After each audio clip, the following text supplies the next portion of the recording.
오늘 우리에게 주신 하나님의 말씀은 요한복음 20장 30절에서 31절 말씀입니다. 읽겠습니다. 예수께서 제자들 앞에서 이 책에 기록되지 아니한 다른 표적도 많이 행하셨으나 오직 이것을 기록함은 너희로 예수께서 하나님의 아들 그리스도이심을 믿게 하려 함이요 또 너희로 믿고 그 이름을 힘입어 생명을 얻게 하려 함이니라. 아멘. 오늘 말씀은 요한복음의 저자인 사도 요한이 요한복음의 마지막 부분에 이르러 본인이 왜 요한복음을 작성하였는지를 기록한 부분입니다.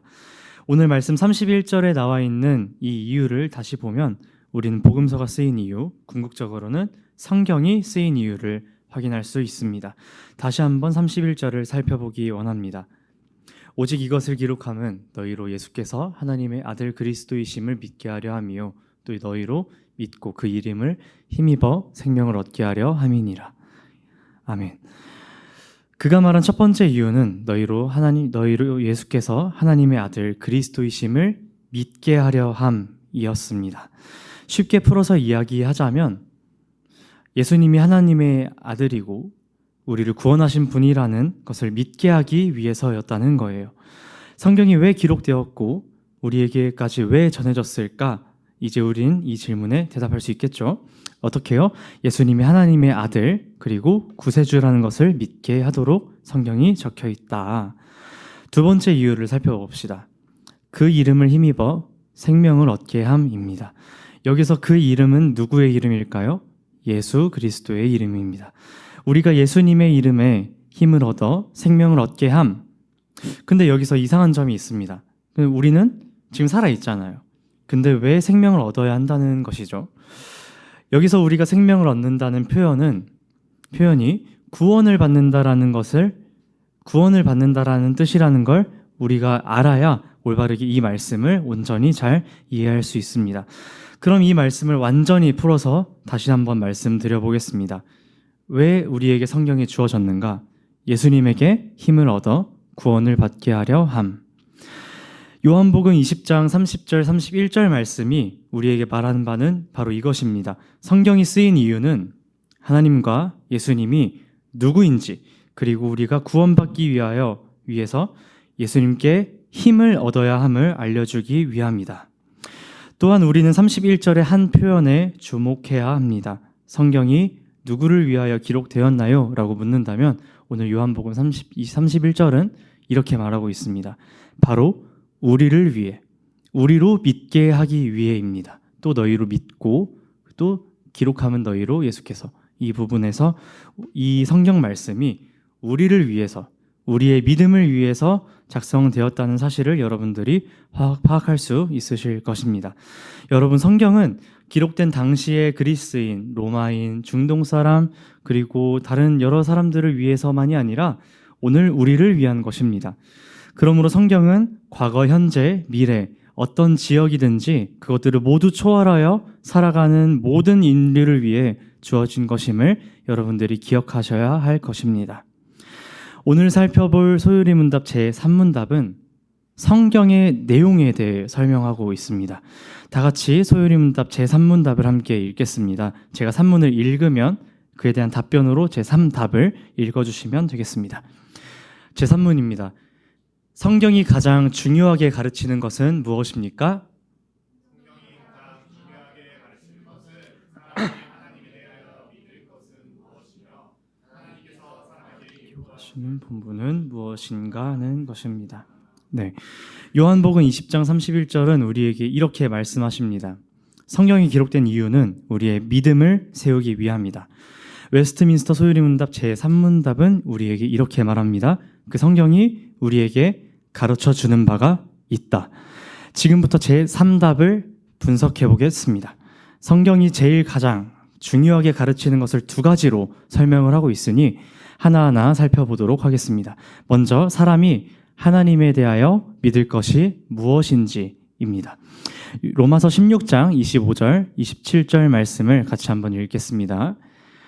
나의 복음과 예수 그리스도를 전파함은 영세 전부터 감추어졌다가 이제는 나타내신 바 되었으며 영원하신 하나님의 명령을 따라 선지자들의 글로 말미암아 모든 민족이 믿어 순종하게 하시려고 알게 하신 바 그 신비의 계시를 따라 된 것이니 이 복음으로 너희를 능히 견고하게 하실 지혜로우신 하나님께 예수 그리스도로 말미암아 영광이 세세 무궁하도록 있을지어다. 아멘.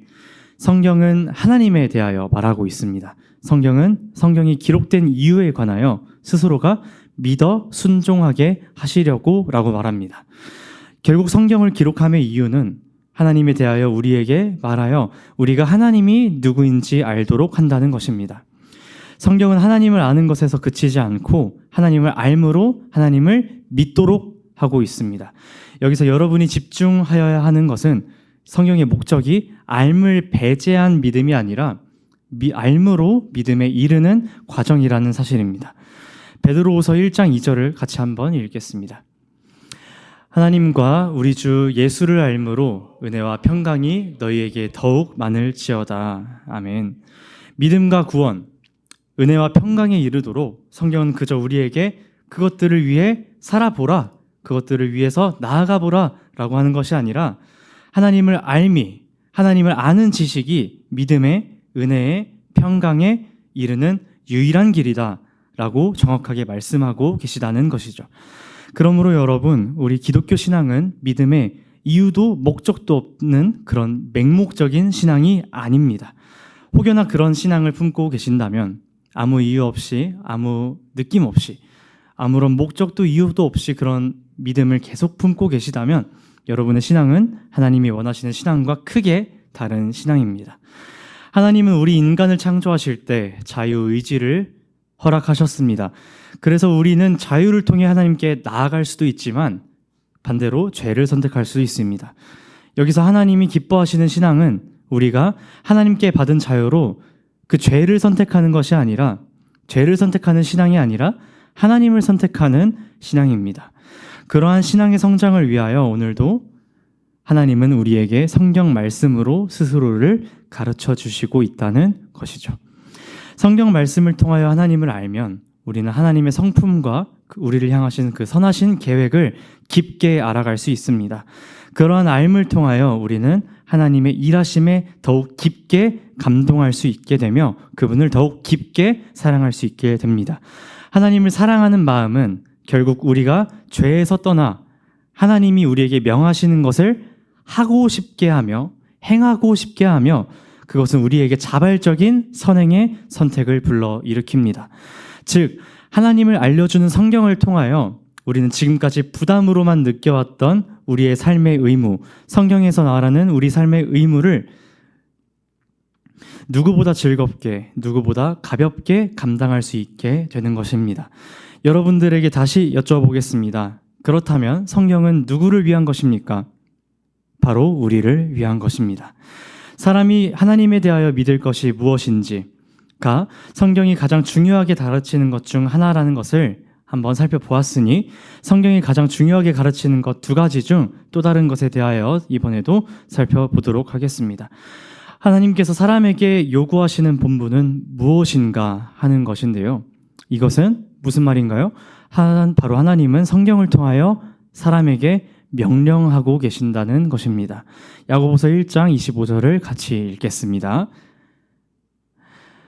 잠시만요. 네, 시작. 자유롭게 하는 온전한 율법을 들여다보고 있는 자는 듣고 잊어버리는 자가 아니요 실천하는 자니 이 사람은 그 행하는 일에 복을 받으리라. 아멘.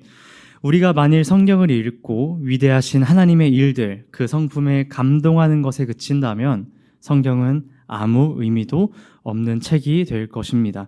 성경을 제대로 읽고도 삶에 변화가 없다면요. 성경을 엄청 읽고 교회를 엄청 열심히 다녔는데 그 사람은 아무 변화도 없는데요. 그런 것들은 어떻게 말씀을 하실 겁니까? 그렇게 질문을 한다면 저는 아니요라고 대답할 것입니다. 아닙니다. 그분은 성경을 제대로 읽은 것이 아니고 교회를 제대로 다닌 것이 아닙니다. 성경은 타락한 우리의 삶에 썩은 상처를 도려내고 봉합하며 온전히 치유하게 만드는 하나님의 말씀임을 믿으시기 바랍니다. 성경은 고대 신화로 지혜를 주는 단순한 윤리책이 아닙니다. 소설도 아닙니다. 성경은 우리의 삶을 인도하는 하나님의 말씀 그 자체입니다. 이것을 기억하고 온전히 하나님의 말씀을 읽고 듣기 위해 노력하는 여러분이 되기를 예수님의 이름으로 축복합니다.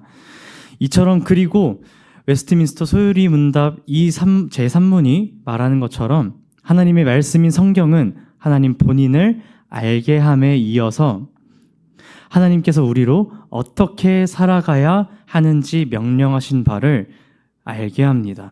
미가 6장 8절을 같이 읽겠습니다.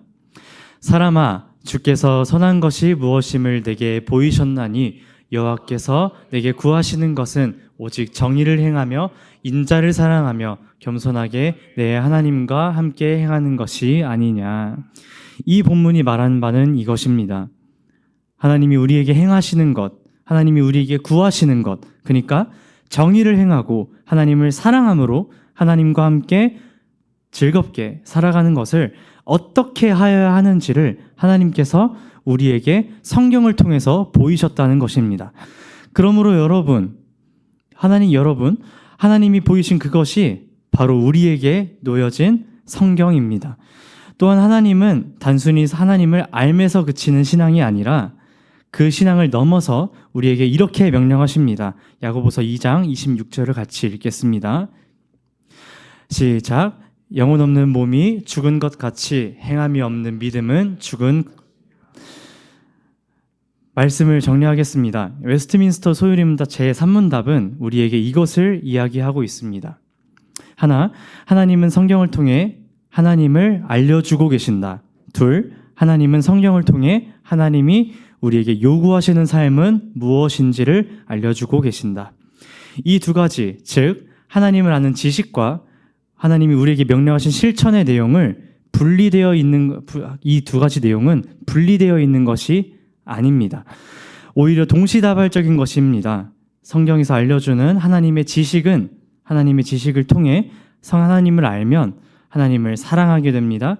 그 사랑으로 인하여 하나님께 순종하고 싶어집니다. 우리의 본성이 죄를 향하여 가는 것이 아니라 하나님으로 향하는 그러한 본성이 되는 것입니다. 그렇게 하나님께 순종하고 싶어하는 자들에게 하나님은 성경을 통하여 하나님의 뜻을 말씀하십니다. 그러므로 여러분, 자발적인 믿음의 순종을 위하여 먼저 하나님이 누구인지, 우리에게 무엇을 요구하고 계신지 성경을 통하여 알려고 노력합시다.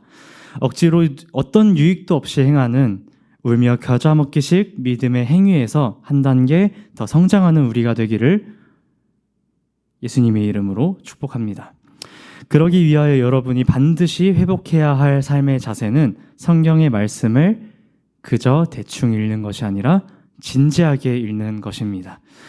웨스트민스터 소유리 문답 역시 우리 신자들의 성경으로의 회복을 위하여 성경의 내용을 제1문답에서 제38문답까지 하나님이 누구인지를 설명하고 제39문답에서 제107문답까지 하나님은 우리가 어떻게 살아가길 원하시는지를 설명하는 것으로 세세하게 우리에게 말씀을 전해주고 있습니다.